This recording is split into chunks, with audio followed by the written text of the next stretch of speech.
kagabi kinalapan championship game at ang blow-by-blow account si MJ ang magbibigay. Yes, umagang kay ganda sa iyo, Bianca. Jam-packed nga ang Mall of Asia Arena kahapon para sa inaabangang championship game sa pagitan ng Team Jao ni Enrique Hill at Team Gino ni Daniel Padilla.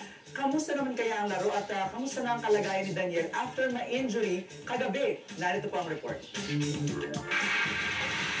Sumugod sa Mall of Asia Arena ang mga diehard fans, kapamilya stars at mga bida ng teleseryeng Princess and I para sa Game 3 ng Royal Championship Battle. Dikit ang laban sa unang dalawang quarter. Halos hindi na magkarinigan sa arena tuwing hahawakan nila Enrique at Daniel ang bola.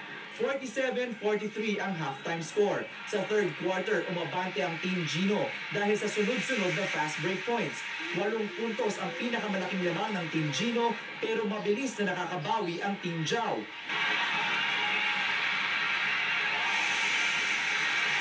Crucial ang 3-point shot ni Daniel sa huling 2 minuto ng laban.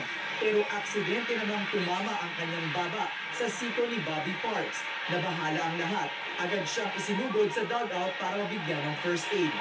Actually, I was going up for the shot. I faked a little bit, then he jumped in when I shot the shot. And lahat kami parang nabother kami kung ano ba talaga yung nangyari. He dropped it to the deck. I came to him and said, yo, I didn't try to do that. I'm sorry. Nagtapos ang laban sa final score na 194. Panalo ang Team Gino. Thank you so much sa Jao fans, sa Bizarre fans, sa Gino fans. Thank you so much sa support nyo. Yung Royal Ending malapit na po. Kung kayong bibig. Thank you po.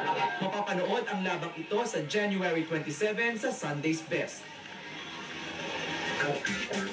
Grabe, Bianca, 15,204 ang total at exact attendees kagabi at talaga namang sobrang treat ito para sa mga fans, Bianca. Sobrang successful. Actually, meron din tayong update mula kay Direk Loren, Yes. yung ating head of TV production. Sa mga fans po ni Daniel, na nag-aalala sa kanyang kalagayan, na-stitch up na daw po ang kanyang baba. Okay naman po si Daniel, everything is fine, kaya no need to worry. That's good to hear. Yes, oo. And speaking of teleseries, mamaya na po, may isang pangarap, ito yung dalawang bata